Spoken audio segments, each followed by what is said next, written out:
안녕하십니까. 안녕하세요. 오늘부터는 두 차례에 걸쳐서 요한복음을 공부하겠습니다. 성부와 성자와 성령의 이름으로 아멘. 요한복음의 전반부의 소주제는 영원한 생명의 표징입니다. 요한은 예수님의 12제자 가운데 가장 젊은 막내였던 것으로 알려져 있죠. 그리고 가장 젊었을 뿐만 아니라 가장 사랑받은 제자로 알려져 있습니다. 그래서 동기간이 없었던 예수님으로서는 어머니를 요한 제자에게 맡기셨죠. 요한복음서에 본격적으로 들어가기에 앞서서 이전에 우리가 공부했던 마르코, 마테오, 루카 등 공관복음서와의 비교를 먼저 하면 그 차이가 확연하게 드러날 것으로 생각합니다. 각 복음서를 상징하는 이미지를 먼저 상기해 보시기 바랍니다. 사자같이 보여죠? 마르코 복음입니다. 그래서 해외에 거주하던 디아스포라 출신 유대인들이 예루살렘에 왔다가 입교한 또 관심을 갖게 된 독자를 상대로 한 마르코 복음서는 자세한 얘기해봐야 그 당시 처지에서 알아듣지 못하니까 가르침은 생략을 하고 행적 위주, 이야기 위주로 복음서를 써나갔습니다. 우리도 예비자 교리 시절에는 잘 알아듣지 못해요. 그거는 그 예비자의 지성의 문제가 아니고 체험의 문제이기 때문에 그렇습니다. 박사가 앉아 있어도 마찬가지입니다. 은총, 무슨 성부, 성자, 성령, 전례 다 낯선 단어들이잖아요. 그런 것처럼 마르코 복음서는 예비자들을 상대로 했기 때문에 스토리 위주로 나갔습니다. 그리고 제일 처음에 소개한 이야기가 세례자 요한이고 마치 이 광야에서 사자처럼 이렇게 포효하는 듯한 그런 이제 예언자의 외침으로 소개했기 때문에 이런 이미지가 나온 것이기도 하고 또 가장 그 짧은 분량의 아주 빠른 호흡으로 예수님을 소개해 나갔거든요. 그런가 하면 이제 사람으로 상징되는 마테오 복음서는 이제 독자가 본토 출신 유다인 그리스도인이란 말이죠. 이제 예수님을 이제 알고 믿게 되기는 했는데 어떻게 본격적으로 예수님을 믿어야 할지, 즉 마테오의 표현으로는 부활하신 그리스도를 만나게 할지에 초점이 맞춰져 있기 때문에 그러기 위해서는 아무래도 그냥 재미있는 이야기로만은 안 되고 가르침을 본격적으로 들어가야 했습니다. 그래서 산상설교를 비롯해서 종말설교 이르기까지 예수님의 가르침을 집대성한 설교들이 초점이 됐고 그것이 마치 이제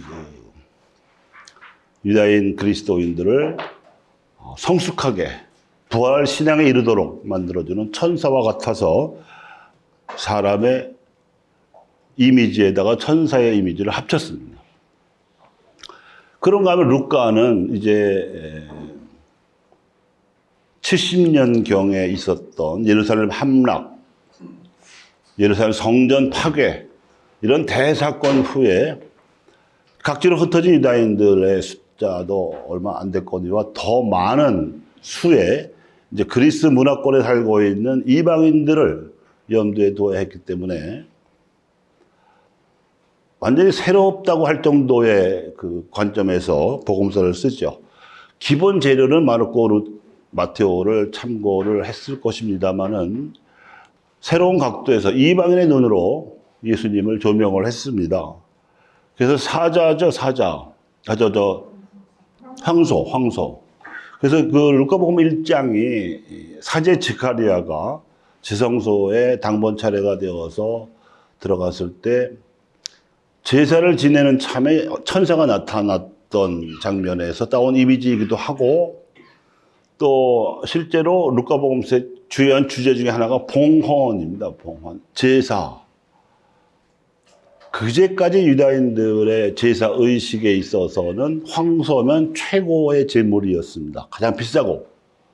그런데 루카가 소개하는 예수 그리스도의 제물은 당신 자신이었어요.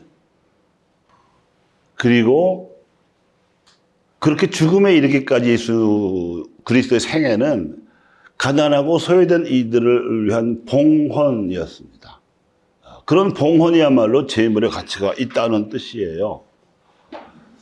그럼 어쨌든 이런 그 새 공간 복음의 이미지가 전부 지상에 있는 존재들인 반면에 요한복음은 공중을 나는 천상이라고까지 할 건 없지만 어쨌든 지상은 아닌 좀 더 높은 데서 아래를 보는 독수리의 이미지입니다. 그래서 요한복음 1장은 공간복음서들과는 차원이 다르게 한 처음에 말씀이 계셨다로 시작하지요.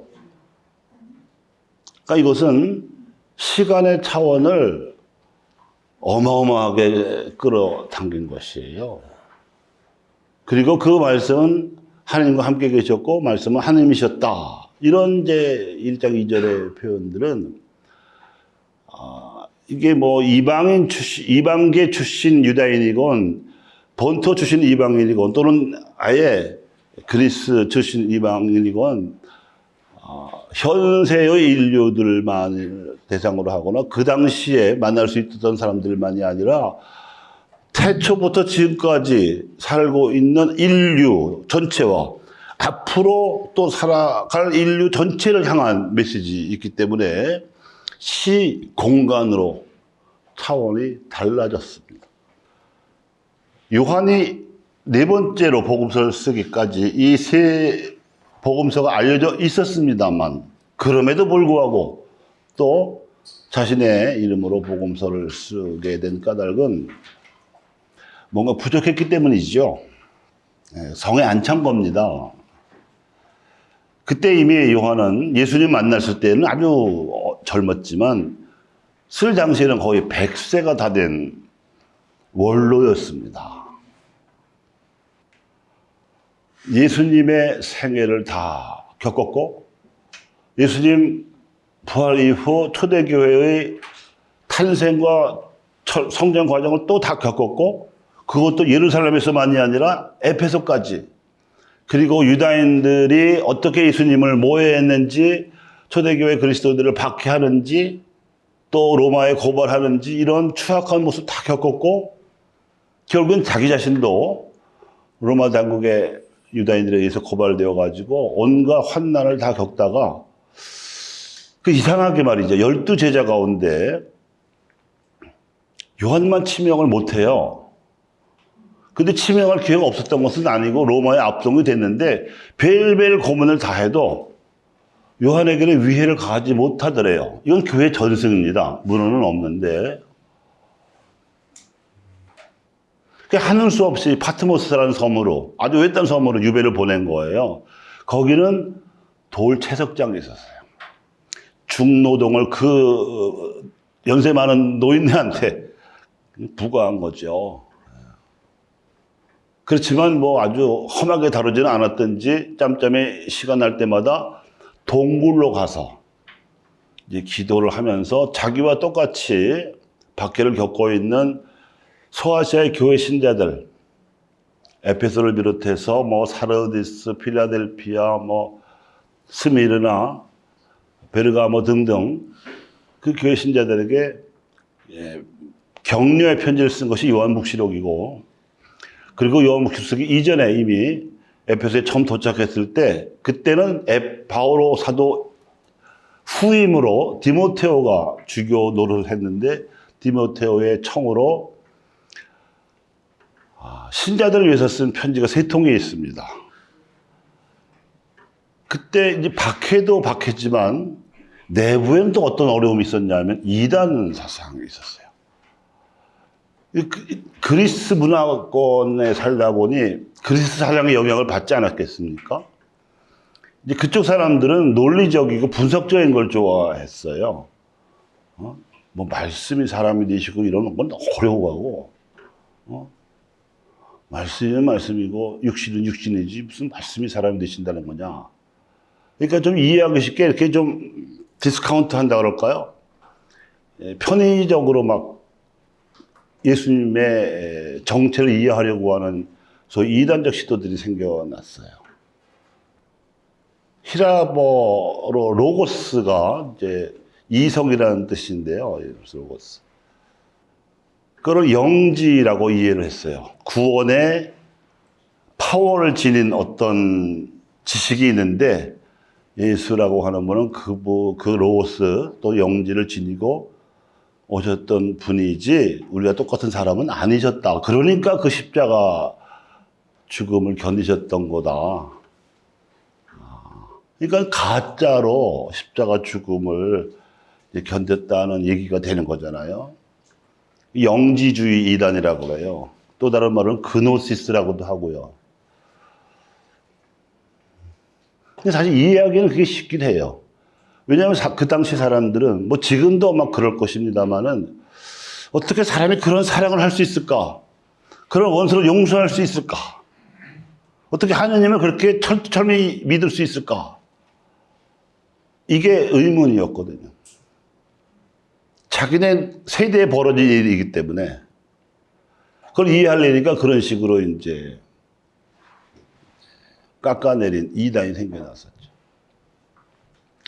그래서 그런 이단들에 대항하느라고 흔들리지 않도록 요한의 편지 세 통이 쓰여졌고, 그리고 이제 파트모스라고 하는 외딴 섬으로 유배당해서 요한 묵시록을 썼고요. 그리고 그 유배가 풀린 후에 요한의 편지 세 통, 요한 묵시록, 이 요한의 서간들을 전부 합해서 그 뜻을 담아서 요한복음을 쓴 것입니다. 그러니까 요한복음서 안에는 아주 요한으로서도 공관복음서의 기본 줄거리가 다 들어가 있는 건 물론이고, 요한으로서도 인생 말년에 이른 데다가 삼옥서간 세 통, 묵시록 한 통의 사상에 전부 녹아져 들어가 있다고 볼 수가 있습니다. 이런 배경을 잘 모르면 그냥 요한의 편지를 읽을 때, 또 요한 묵시록을 읽을 때 끝까지 읽기 힘들어요. 그래서 우리가 요한복음서 공부하는 동기도 여기서 나올 수 있습니다. 우리 신자들이 요한복음을 듣게 되는 경우는 부활 시기 때입니다. 읽기는 쉬워요. 공관복음서들은 읽기가 어려워도 이해는 쉬운 데 비해서 요한복음은 그 반대요. 읽기는 쉬운데 이해가 어려워. 차원이 다르기 때문에. 그래서 평균적인 가톨릭 신앙인들에게서 느껴지는 모습이나 요한이 복음서를 쓰게 된 동기나 크게 다르지 않다.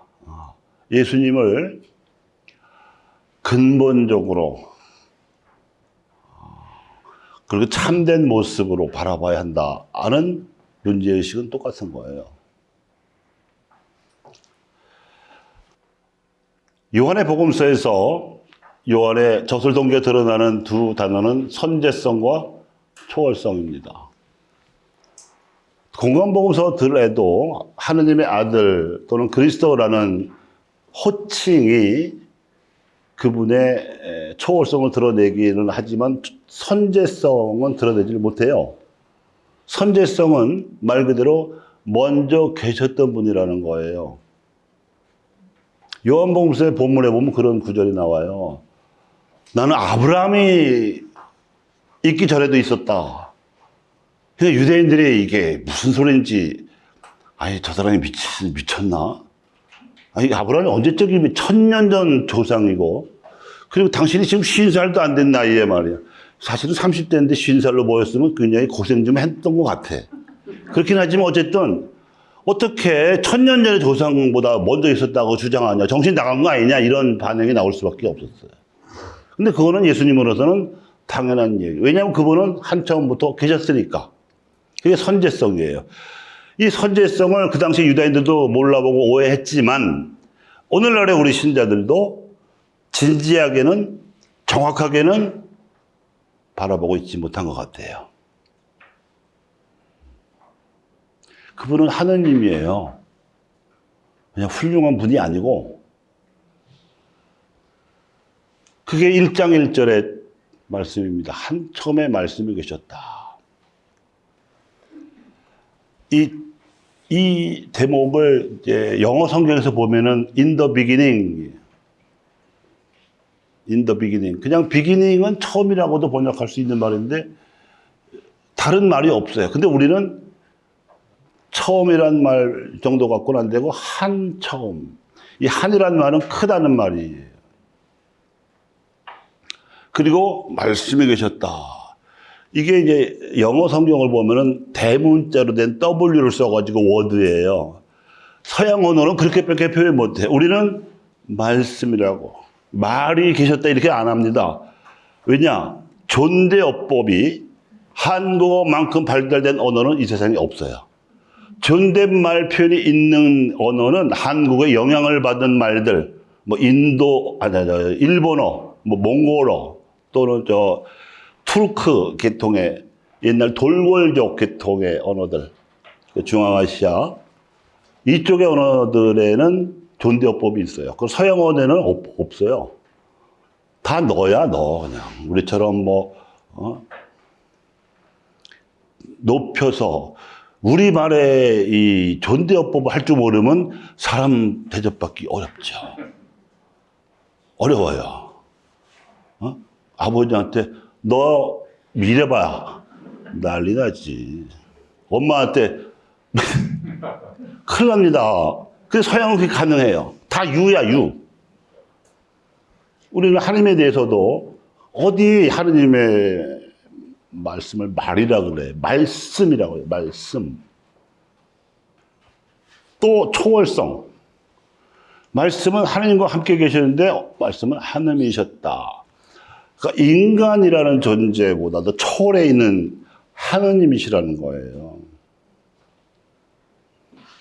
그리고 이 선제성과 초월성으로 신성을 드러내는 방식이 표징과 가르침인데 이 표징이 7가지로 2장에서부터 11장에 걸쳐서 나오는 게 이게 전반부예요.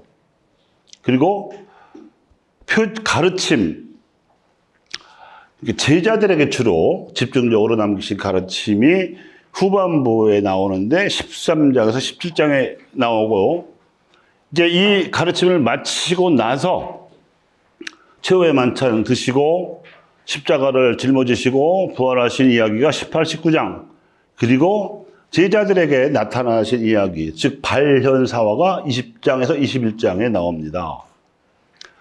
그래서 20장 31절에 저서의 의도를 이렇게 기록해 놓았습니다. 이것들을 기록한 목적은 예수님께서 메시아시며 하나님의 아드님이심을 여러분이 믿고 또 그렇게 믿어서 그분의 이름으로 생명을 얻게 하려는 것이다. 그래서 믿음과 생명이 요한복음서에서는 포인트가 됩니다.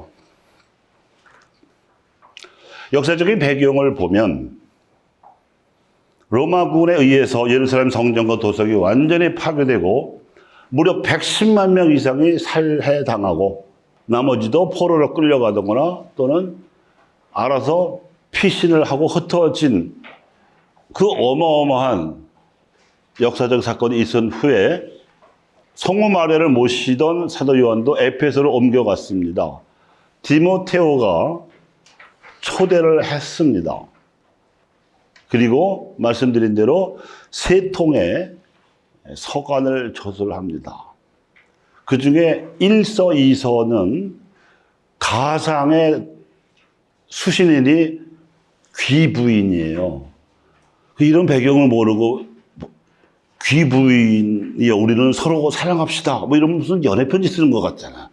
그 완전히 단단한 오해를 하게 돼 있어요. 배경을 모르면. 그건 가상인물입니다.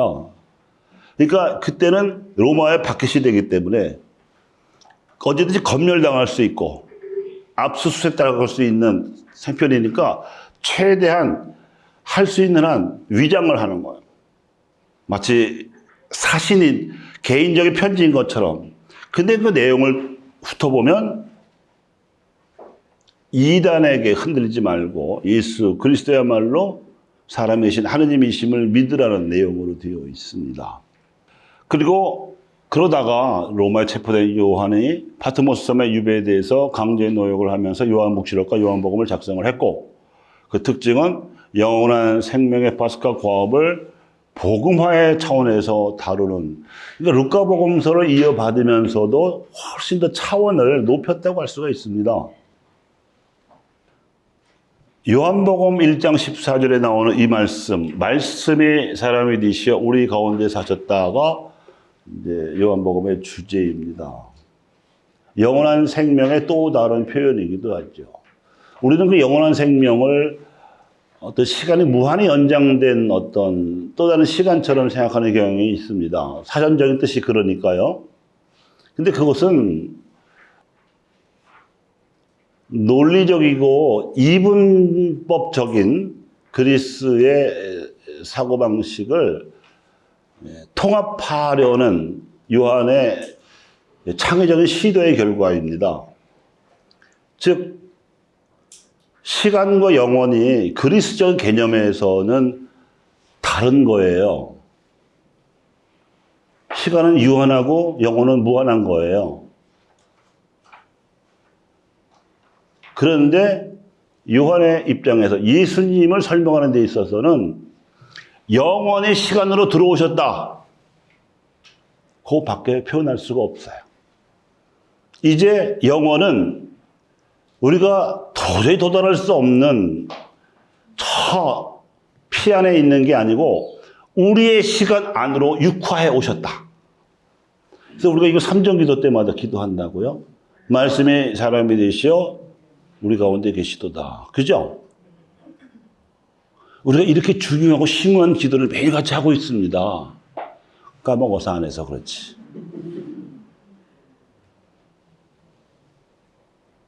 강생의 신비.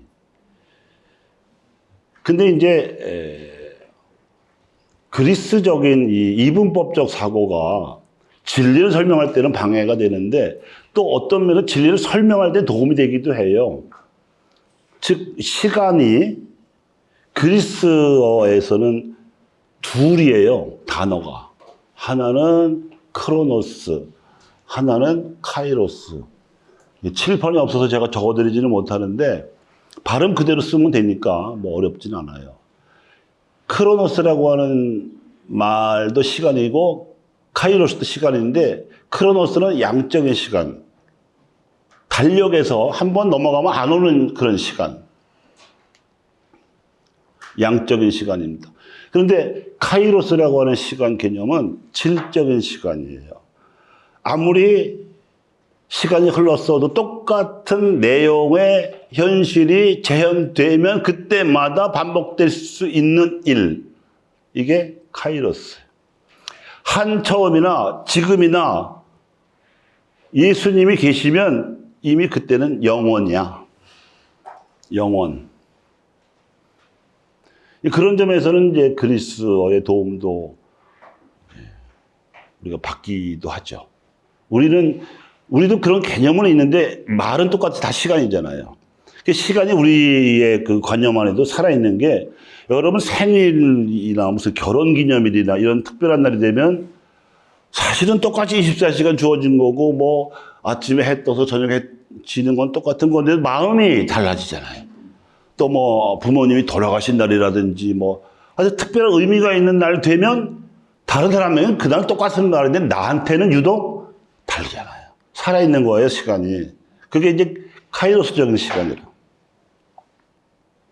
근데 크로노스적으로 보면 지금 예수님이 이제 활동하셨던 때로부터 2000년이 흘러서도 그냥 그건 크로노스적인 시간이기 때문에 큰 의미가 없어요. 의미가 없어요. 카이로스는 여전히 가능하기 때문에. 그런 거죠, 일종의. 이제 언어와 언어 속에 담긴 사고방식의 차이. 그런 것을 이제 요한은 그들이 알아들을 수 있으면서도 예수님을 설명하기 위해서 부단히 노력을 했고, 그렇게 해서 고안해낸 개념이 말씀이에요. 요한복음에서 전반부와 후반부에 앞서서 나오는 서문은 가장 중요합니다. 로고스 창가라고 하는데요. 한첨과 말씀에 대한 설명이 4절까지 나오고요.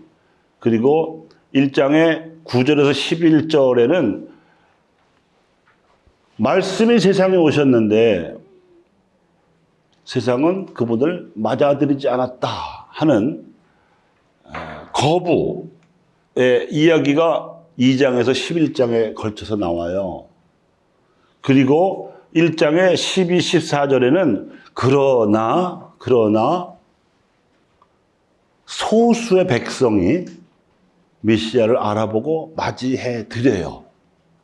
우리가 구약 성서에서 아나빔이라고 부르는 가난하지만 신심 깊었던, 그리고 시대 예언자들마다 정서적으로 교류하면서 하나님의 말씀을 듣기도 하고 탄원하기도 하고 감사하기도 하고, 그래서 정서적으로 예언자와 아나빔들이 교류하면서 예언자도 뭐 독야청청 하나님의 뜻을 알아듣는 게 아니라 그런 아나빔들을 보면서 그들의 기도를 들으면서 하나님의 뜻을 식별을 했고, 예언자가 식별한 하나님의 예언 말씀을 듣고 아나빔들은 희망을 갖기도 하고 기도도 하고, 그런 관계입니다.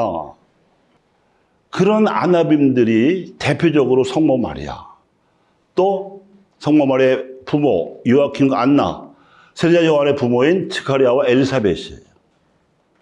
그래서 윗대가리들, 사두가이나 뭐 바리사이나 또 뭐 왕이나 이런 사람들은 다 썩어가지고 우상 숭배에 물들었어도 이 밑바닥 사람들은 그래도 하느님을 믿고 기다렸고 알아보았습니다. 그 사람들을 얘기하는 거예요. 이게 이제 12장에서 21장까지 나와요.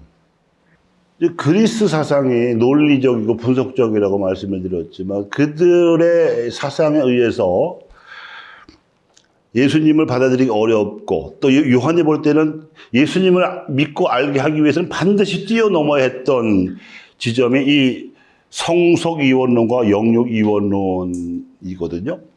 그 사람들은 성과 속은 다르고 영과 육은 다르다고 생각을 했어요. 그리고 우리도 그 영향을 받았습니다. 인간을 육체와 영혼의 결합체로 보는 관점이 그거예요. 그리고 그 그리스 사상의 대표적인 사상가가 플라톤, 소크라테스, 아리스토텔레스 이 세 사람이잖아요.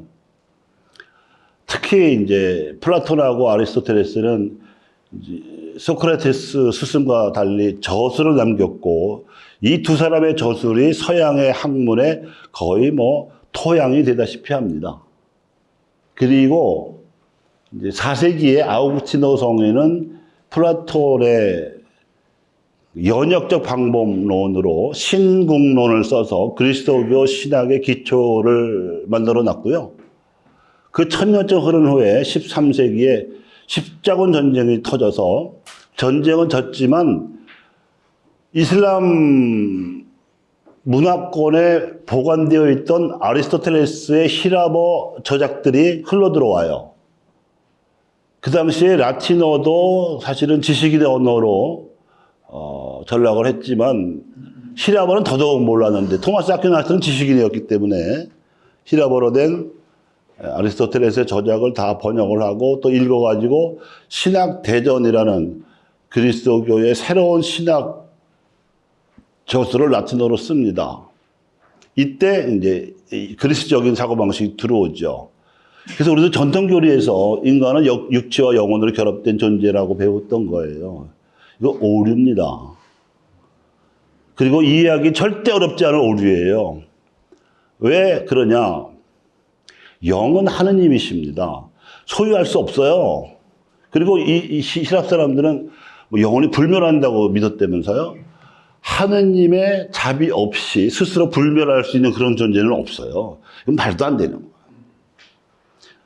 하느님을 믿지 않고 죄를 짓다가 죽은 영혼은 그걸로 끝나는 거예요. 무슨 뭐 불멸이 어딨어. 그래서 믿음이 엄중한 의미를 지니는 거예요. 이 세상에서 잘 먹고 잘 사는 것만이 목표가 아니기 때문에 그렇죠. 오히려 이 인간관이나 예수님의 정체를 이해하는 데 있어서는 동양적인 사고방식이 더 사실은 유리하달까 또는 더 정확할 수 있습니다. 아시아적인 사고방식은 직관적이에요. 그리고 종합적입니다. 그런 눈으로 볼 때 인간은 몸과 마음과 혼의 결합체예요. 몸 당연히 우리 눈으로 볼 수 있고 만질 수 있는 실체죠. 또 마음 보이진 않지만 분명히 마음이 있어요. 그리고 다 달라요. 근데 마음도 어떤 구석은 내 뜻대로 안 되는 구석이 있기는 있죠. 그런 것을 조종하는 게 혼이요, 혼. 근데 이 혼은 하느님의 영과 만나야 영혼이 돼요. 그 영을 주시라 예수님이 오신 겁니다, 세상에. 이 영과 혼이 소통을 해야 영혼이 살아있게 되는 거고, 우리가 세례성사 때 받은 은총이 그거예요. 영을 받아. 또 성체성사 때마다 영성체로 받는 게 영이에요, 영. 보이는 건 성체지만 실제로는 영이 오시는 거라고요. 그게 재림이라니까. 근데 이걸 성속이원론, 영육이원으로 설명하면 죽어서나 부활한다는 둥, 세속적인 것은 멀리 해야 된다는 둥. 사실은 하나님의 눈으로 볼 때 세속적이기 짝이 없는 세상으로 당신의 아드님이 오셨는데, 그래서 세상에 예수 그리스도로 말미암아 성화되었는데도 세상을 속되다고 육체를 천하다고, 그건 자기 부정이에요. 인간이 자기 몸을 천시하면 자기 부정이라는 거. 육신을 천시해도 세상을 속되다고 천시해도 자기 부정이에요. 그걸 성화시키러 예수님이 오셨으니까.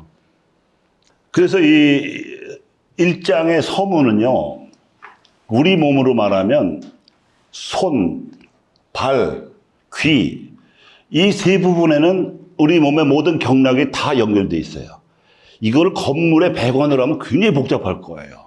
근데 신기한 게 이 왼손, 오른손, 양손의 바닥과 등에 점을 잘 찾으면 우리 신체의 어떤 부위도 고칠 수 있어요. 그게 수지침의 원리예요. 똑같은 게 발바닥에도 그래. 등과 발바닥에도 다 있어요. 몸이 이렇게 신기해요. 또 귀도 그래, 귀. 아셨어요? 그래서 애들이 졸려하거나 좀 어리버리하면 귀를 만져주면은 정신 차려요. 그런 것처럼 이 서문에 요한복음 전체가 이렇게 압축적으로 담겨 있어요. 우선 오늘은 이제 1장에서 11장까지를 보겠습니다. 여기서 이제 문제가 되는 건 표징이지요. 표징은 영어로 사인이라고 하고요. 또 상징이라는 심볼이기도 합니다. 말이나 그림이나 동작이나 어떤 감각적으로 느낄 수 있는 것으로서 감추어져 있던 또 가려져 있던 사물의 본질을 감지할 수 있게, 느낄 수 있게, 볼 수 있게 또는 들을 수 있게 표현하는 것이 사인이고 심볼입니다. 요한복음 14장 9절에는 필리포라는 제자가요, 선생님, 아버지를 뵙게 해 주십시오 하고 청하니까 귀가 막히신 예수님께서, 아니 나오고 그렇게 오랫동안 살아왔으면서 또 아버지를 뵙게 해달라는 말이냐? 나를 보았으면 곧 아버지를 뵌 것이다. 그래요. 이게 이제 복음서니까 굉장히 점잖은 표현으로 번역이 돼서 그렇지, 실제적 현실에서는 손찌검에 한번 날아가지 않았을까? 아니면 째르라고도 한번 봤을 것 같아. 웃기는 거죠, 예수님은. 3년 내내 가르쳤는데 다시 가르쳐 달라고 하는 거랑 똑같은 거니까. 그런데 그걸 통해서 우리는 필리포 덕분에 예수님을 보면 하나님을 본 거구나 하는 너무너무 중요한 사실을 알게 되는 거예요. 필리포 같은 우리는 고마운 거야, 우리는. 바보 같은 질문 한 게. 그래서 예수님께서 보여주신 표징을 요한복음서가 전해주듯이 우리는요, 이 요한복음서를 교회는 전례에 고스란히 도입했어요. 그 전례 안에서는 모든 동작, 상징, 색깔, 소리 등등이 다 하나님 나라와 복음에 대한 사인이에요. 심볼이에요. 그래서 우리가 성당에 들어갈 때 깊은 절을 하잖아요. 빈 공간, 허공에 대고 허공에 대해서 하는 거 아니에요. 하느님께 대해서 하는 거예요. 하느님께. 그리고 어느 때는 일어서고 어느 때는 앉고 어느 때는 무릎 꿇고 이게 다 하느님께 향한 것이에요. 전례는 상징입니다. 저는 이제 미사할 때마다 의문이 가시지 않는 게 하나 있어요. 입장을 하면 먼저 이제 십자가에 대해서 깊은 절을 하고 올라가서 제대해서 신자들을 향해서 역시 깊은 절을 하거든요. 거의 90도 폴더 인사를 하는데 아무 신자도 그 인사를 안 받아. 30년째 안 받아요. 어느 성당을 가도 그래. 야, 되게 건방지다. 나는 90도로 인사하는데 안 받네. 난 그런 마음을 갖고 미사해. 여러분도 사제 인사를 그냥 앉아서 받지만 마시고 목례로라도 받으세요. 자기를 향해서 90도 인사하는데 뻣뻣하게 있으면 어떡해. 그리고 독서자가 올라올 때도 사실은 주례자하고 인사하는 건데 그냥 십자가에서 인사하는 것처럼 그냥 아무 의미 없이 이렇게 한 독서자들도 많거든. 좀 살아있는 전례가 되려면 사인에 대한 심볼에 대한 이해가 서로 교류가 돼야 돼요. 전례는 그게 상징이기 때문에 그래요. 그 이해하지 못하는 사람, 비신자가 보면 참 이상한 낯선 게 다 전례야. 뭐 하는 거야, 저거? 뭐 이러고. 왜 사람 죽은 시체를 걸어놓고서 인사 안 되냐? 뭐 이러고. 그게 이제 퇴장 인사. 미사가 끝났으니 가서 복음을 전합시다. 이게 파견이에요. 복음을 전하라고 파견하는 거야. 전쟁터에 군사를 내보내는 장군의 심정으로. 그러니까 이제 위험한 세상에 나가서 다치지 않도록 강복을 주는 거거든요. 이렇게. 그리고 이제 표징의 책 7가지입니다. 이제 하나하나 보겠습니다. 2장의 첫 표징이 물을 포도주로 변화시킨 이야기. 카나에서 나자렛에서 멀지 않은 카나에서 초대장이 왔지요. 아마 먼 친척벌 되었던 것 같아요. 성모님하고 예수님을 초대를 했는데 이미 그때는 예수님이 제자를 4명이나 부른 상태였어요. 베드로와 안드레아 또 아주 4명이 있어서 그 사람들도 다 집을 떠나서 예수님을 따라온 거기 때문에 그냥 같은 식구처럼 같이 갔어요. 이게 이제 사단이 됐네. 원래 혼주는 손님 숫자를 예상해서 빚을 낼지언정 넉넉히 준비하잖아요. 근데 술이 떨어진 거야. 분명히 장정 5이 마셔 제꼈기 때문에 떨어졌을 거라고 우리는 짐작을 하죠. 그거를 이제 눈치 빠른 성모님이 센스 있게 예수님의 옆구리를 찌르신 거야. 야, 술 떨어졌다. 근데 포도주도 술인데 들어가면 거나해지잖아요. 쉬고 싶잖아요. 근데 근무하라고 명하시는 거잖아. 그게 딴청 피우는 거죠. 여인이시여, 어머니한테 여인이시여? 그 일이 저하고 무슨 상관이 있다고 하십니까? 아직 제때가 오지 않았는데요. 버텼는데 성모님은 더 배짱 있게 밀어붙이셨어요. 신경 안 써. 일꾼들에게 무엇이든지 저 사람 시킨 대로 해라. 알았지? 그러고 그냥 가버리는 거야. 할 수 없이 예수님이 성모님이 명하신 대로 물을 6동아리를 부어서 포도주로 만드는 기적을 행하시죠. 여기서 이제 물을 포도주로 변화시킬 수 있는 건 사람이 할 수 있는 능력이 아니지요. 신적 권능입니다. 이것도 알게 되지만 성모님의 역할이 예수님을 주무르는 전부자 역할이구나 하는 것도 알게 되는 거야. 어머니한테 꼼짝할 수 있는 아들이 있나? 없지. 그리고 그걸 보고서 이제 혼인잔치는 어쨌든 이제 무사히 치루었지만 맨 마지막에 보면 제자들이 예수님을 믿게 되었다 하는 게 나와요. 이런 변화의 기적이 일어나는 전례적 표징이 성체성사와 혼인성사예요.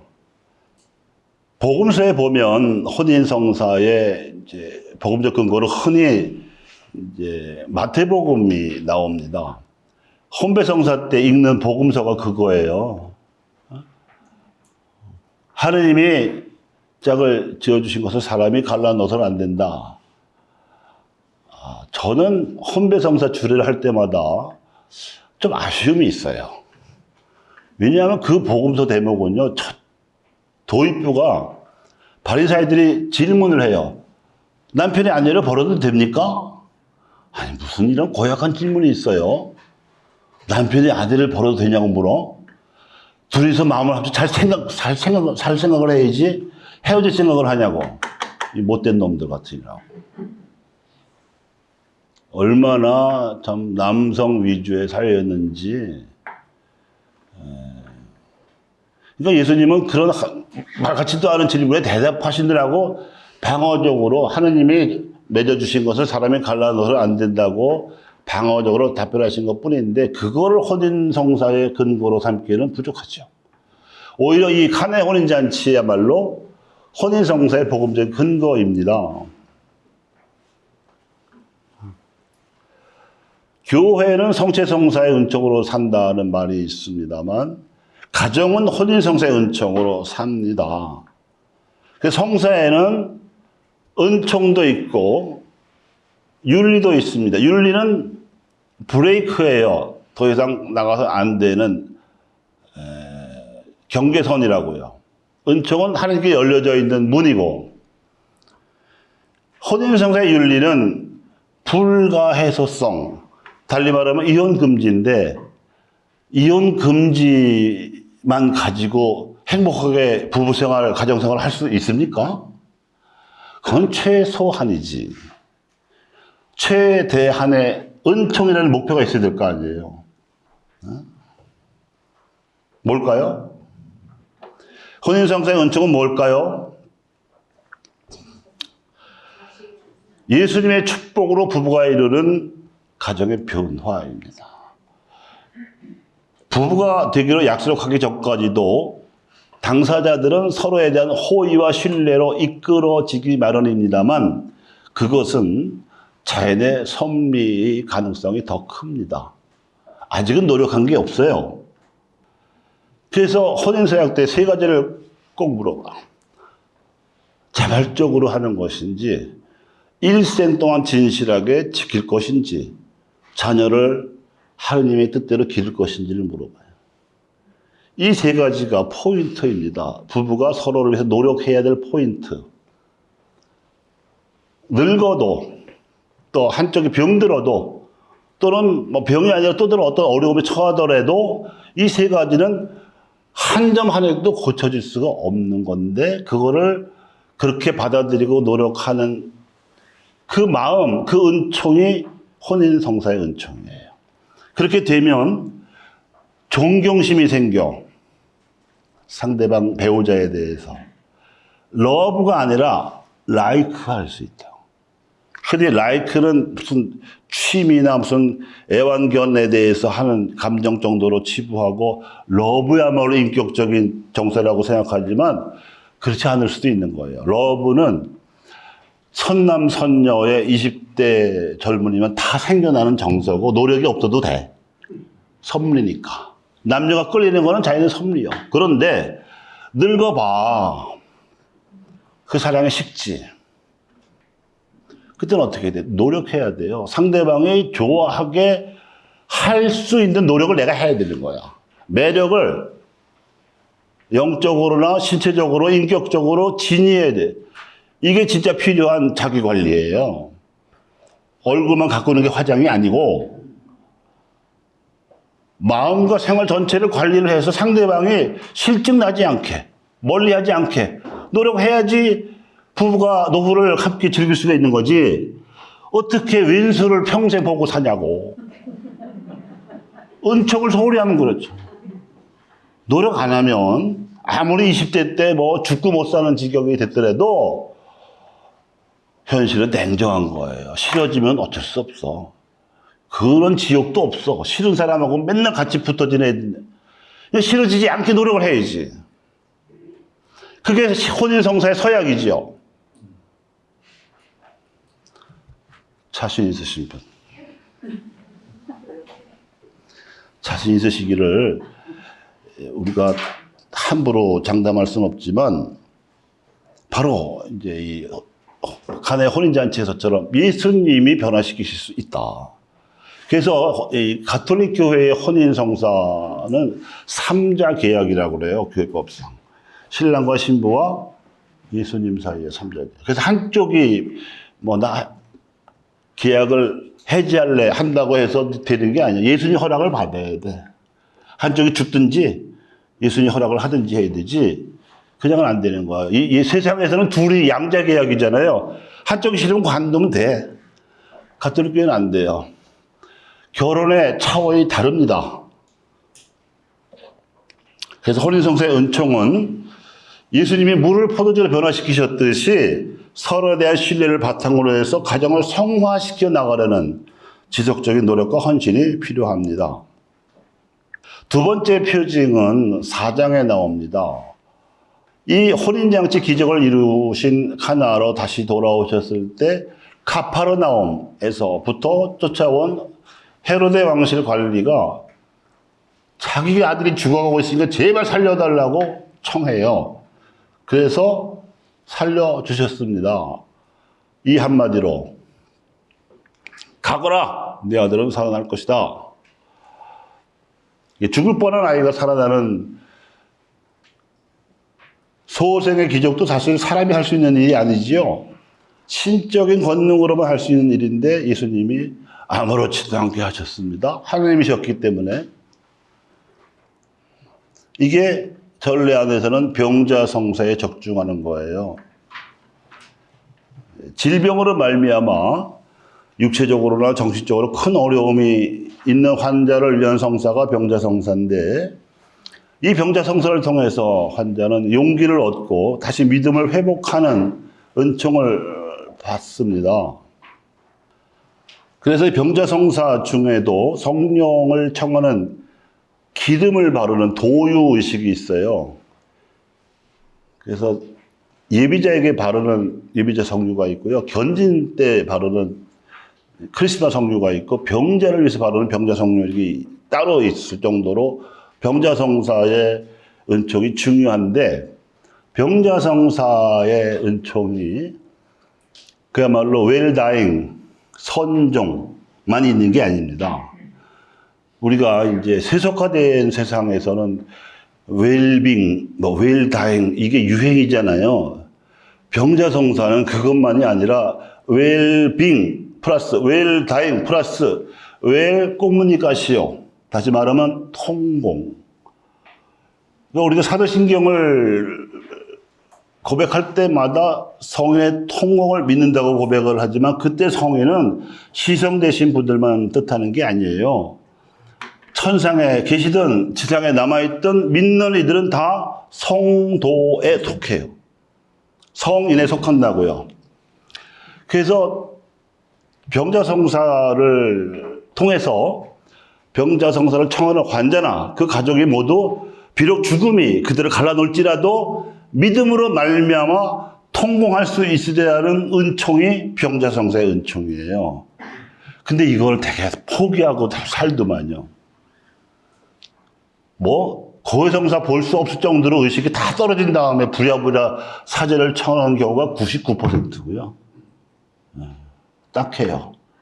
죽임이 두려운 거죠. 병자성사를 청하면 진짜 죽을까봐. 그게 아닌데. 그거 몇 번씩 받아도 되거든요. 상관없어요. 세 번째 표징은 38년 전 안진뱅이를 고치신 표징입니다. 이것은 견진성사의 은총에 적중하죠. 견진성사는 어른이 되는 성사입니다. 어른이 된다는 거는 스스로 움직일 수 있다는 거죠. 안진뱅이가 아니고, 사랑할 수 있고, 사랑의 언어를 말할 수 있고, 그게 견진성사의 은총이에요. 그런데 하나님의 영과 소통하지 못하면 소위 사이코패스가 명사형이에요. 그러니까 이게 사회적인 괴물이죠. 소통 불능 상태. 이게 현대인의 영적 상태가 그래요. 하나님의 영어 소통이 단절되어 있다 보니까 지 잘난 맛에 살지만, 가진 돈 자랑하느라고 살지만, 하나님의 영으로는 움직이지 못하는 안진뱅이라는 거예요. 네 번째 표징이 6장에 나오는 빵의 기적입니다. 5,000명을 먹이셨죠. 사실은 장정만 5,000명이니까 실제로는 그 두세 배는 됐을 거예요. 이게 성체성사에 아주 직격적으로 적중하는 표징이죠. 여기서 굶주린 군중이 빵의 기적을 일으키는 놀라운 능력을 보고 열광을 해가지고 쫓아왔어요. 임금으로 모시려고. 그래서 피해가지고 달아나셨는데 산으로 가서 혼자 기도하셨어요. 그때 다시 내려오니까 또 기다리고 있는 거야. 그래서 아예 회당으로 데려가서 여러분들은 배고픔을 면하게 해주는 빵을 먹었기 때문에 나를 쫓아왔지만 배고파지는 그런 빵을 구하지 말고 영원히 살게 하는 빵을 구하라고. 그랬더니 그 빵을 우리에게 매일 주십시오. 말귀 못 알아듣기는 참 대단했습니다. 내가 바로 하늘에서 내려온 생명의 빵이다. 아주 결정적인 가르침을 한 거죠. 그러니까 나를 먹는 사람은 영원히 살 것이고, 그리스적인 시간관념으로 들으시면 안 돼요. 죽어도 영원히 살 것이고 나를 믿지 않는 사람은 영원히 죽는다. 핵폭탄 같은 말씀을 하셨어요. 그러니까 도대체 못 알아듣겠군. 이거 아니야. 그래서 많은 사람이 가요. 거의 많이 가. 어떻게 자기를 먹으라고 준다는 말이냐. 근데 이제 제자들은 가지도 못하고 이렇게 얼쩡거리니까, 자, 너희는 어떻게 하겠냐? 가려면 가. 그랬더니 베드로가 주님께서 영원한 생명을 주는 말씀을 지니셨는데 우리가 주님을 두고 어디로 가겠습니까? 해서 면피를 했죠. 면피. 이게 우리의 처지예요. 확실은 못하겠는데 그렇다고 의심은 안 가고 믿고 싶기는 한데 확실히 안 가는 뭐 이런 어정쩡한, 그죠? 근데 이거는 물질적인, 이제 그리스적인 사고방식으로 접근하시면 이게 도저히 해답이 없고, 예수님의 삶이 그 당시에 부유함을 추구하던 우상숭배적 바리사이들의 눈에는 비천해 보이셨어요. 먹보여 술꾼에다가 맨 죄인들하고 어울리고 세리 창녀들하고 어울리고 완전 개차반이라고. 그런데 그들의 눈에 비천할 때 예수님의 삶이 비록 십자가 죽음으로 이어졌지만 영광스럽게 부활하는 거룩한 변화로 이어졌거든요. 이게 성체성사의 기반이에요. 그래서 예수님이 제정하신 빵과 포도주를 교회가 그대로 계승해서 성변화를 이루면서 그걸 받아먹는 신자들 역시 그리스도의 몸, 다시 말하면 예수님과 같은 비천한 십자가를 짊어질 수 있는 힘과 그리고 영광스럽게 부활할 수 있는 변화의 토대가 되는 거예요. 그리고 우리가 몸과 마음과 혼으로 이루어진 결합체라고 했는데, 이때 이 영성체 때 그 혼이 영을 받는다고요. 혼이 레이다예요. 영을 수신하는. 성체성사의 윤리, 즉 최소한은 주일미사에 참여하는 겁니다. 그 은총은 뭘까요? 지금 말씀드렸잖아요. 거룩한 변화. 거룩한 변화. 어느 성당에 제가 한 10여 년 됐을 거예요. 미사를 부탁받아 갔는데 신자 한 번 소개해 주면서 아주 열심히 하신 분이라고. 아, 그러세요? 어떻게 열심히 하신대요?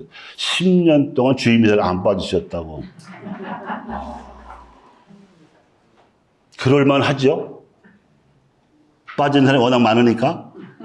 근데 여러분 나이 20살, 30살 먹은 어른한테 때 되면 잠도 주무시고요. 때 되면 밥도 먹으시는 분이에요. 말 돼요? 그거 당연한 거잖아. 깐난 아기 때가 그게 착하다는 소리 들을 만한 거지. 어른한테 뭘. 주임이사는 그 예비자 때 배우는 기본 덕목이죠. 그게 목표가 아닙니다. 목표는 거룩한 변화죠.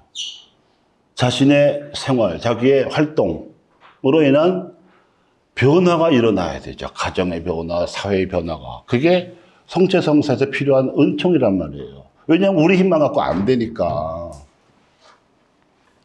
5번째 기적은 물 위를 걸으신 표징인데요.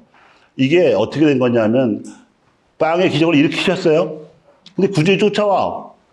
그래서 피해 가셨어요. 산 위로. 그래서 일단 군중도 흩어졌는데 제자들은 배를 타고 호수 건너편으로 가고 있었는데요. 풍랑을 만났어요. 풍랑. 갈릴레아 호수가 작은 연못이 아닙니다. 거의 바다로 느껴질 정도로 큰 호수거든요. 그리고 거기는 이제 지중해에서 불어오는 바람하고 헤르본산에서 내려오는 바람하고 이게 맞부딪히는 날이면은 그 시간 되면은 이 동력선이 아니던 시절이고 다 노를 져야 되는 시절이니까 이게 배를 젓기가 대단히 어려워지는 상황이 있어요. 근데 예수님이 기도하다가 제자들이 위험에 처한 것을 감지하셨어요. 그게 급하잖아. 그러니까 물 위를 걸으신 거예요. 이것은 기도와 선행의 본질이 무엇인지를 일깨워주는 표징이라고 할 수가 있습니다. 내가 기도하는데 전화가 왔다. 누가 문을 두드린다. 방해라고 생각하지 마시고 응답이라고 생각하십시오. 이웃의 처지에 대해서 깨어있는 자세가 기도입니다. 만약에 깨어서 이웃의 처지가 역경, 곤란, 위험에 처해져 있는 걸 알게 되면 즉시 움직이게 하는 자세가 기도입니다. 내가 처음에 맘먹었던 대로 기도를 끝내는 것이 다 중요한 게 아니고 하느님이 부르시면 응답하는 게 더 먼저예요. 선행은 뭐냐? 물 위를 걷는 듯이 자연과 사회의 여건까지도 때로는 거슬러서 움직이는 것입니다. 내가 더 이익을 얻기 위해서가 아니고 내가 더 편하기 위해서가 아니라 상대방을 돕기 위해서 본성도 거슬러서 자아를 움직이는 기적이 물 위를 걷는 듯한 선행이라는 것이지요. 그리고 이제 이 6장의 24절에 보면요. 맨 끝에는 그렇게 해서 이제 물 위를 걸어가서 제자들을 구하신 예수님. 예수님이 배 안에 들어오시자마자 바람이 또 멎어요. 근데 그것도 신기하지만 노를 젓지도 않았는데 배가 어느새 건너편에 가 닿았다고 나와 있어요. 기도와 선행으로 움직이는 삶에서는 이상하게 부수적인 기적과 같은 도움이 있어요. 사람들이 도와줘. 생색 안 내고. 성령의 천사가 도와줘요. 왜 자기 노력은 1밖에 안 했는데 성과가 한 10 이상으로 나온 그런 경우는 다 그런 거예요. 천사가 도와주고 성령이 도와주고 다른 사람들이 천사처럼 싹 도와준 거예요. 왼손에 하는 일을 오른손 모르게 도와요. 그런 일들이 많이 있어요. 경험해 보신 분들이 있으실 줄로 생각합니다. 대답이 없는 건지 있는 건지. 6번째 기적은 태생소경을 고쳐주신 치유 기적인데 이게 이제 세례성사의 표징이죠. 눈 뜨는 거예요. 이 태생소경도 태어나자마자 눈이 멀었으니까 아무것도 본 게 없겠지요. 그러니 뭐 일을 할 수가 있나요? 다 구걸해서 먹고 살아야지. 불쌍한 처지가 되는 거예요. 그런데 세례를 안 받은 처지도 이 태생소경하고 똑같아요. 자기 눈으로 보이는 것만 다라고 생각을 하고 하느님을 못 보니까 그리고 보이는 대로만 사니까 돈이 전부지. 돈이 전부. 그런 사람 많아요. 여러분 주변에도 어렵지 않게 발견할 수 있을걸? 되게 많으니까. 세례 의식 중에 에파타 의식이 있습니다. 이게 이제 귀머거리 소녀의 귀를 열어주는 말씀이거든요. 열려라 하는 뜻이 에파타. 근데 이거는 귀만이 아니라 눈도 열리게 하는 명령이에요. 무엇을 볼 것인가, 무엇을 들을 것인가, 하느님을 보라는 것이죠. 영을 보고 영을 들어라 하는 것이죠. 이제 7번째는 죽은 라자로를 다시 살리신 이제 기적이고 표징인데요. 7가지 중에 가장 중요합니다. 예수님은 이 표징을 위해서 당신 목숨을 걸으셔야 했어요. 실제로 위태로워지시기도 했고, 그럼에도 불구하고 예수님께서 굳이 당신의 절친한 친구이기도 했지만 라자로를 죽은 상태에서, 그러니까 죽기 전에 임종 직전에 가서 이렇게 치유해 줄 수도 있는 상황이었는데 굳이 죽기 기다려서 나흘 후에 가요. 의도적인 얘기란 뜻, 의도적인 일이란 뜻이에요. 그래서 죽은 라자로의 소생을 통해서 부활은 죽은 다음의 일이 아니라 지금 여기서 얼마든지 예수님의 권능으로는 일어날 수 있는 일이라는 표징을 보여주시기 위해서 라자로를 살리셨어요. 이상 전반부 요한복음서를 공부하셨습니다. 성부와 성자와 성령의 이름으로 아멘.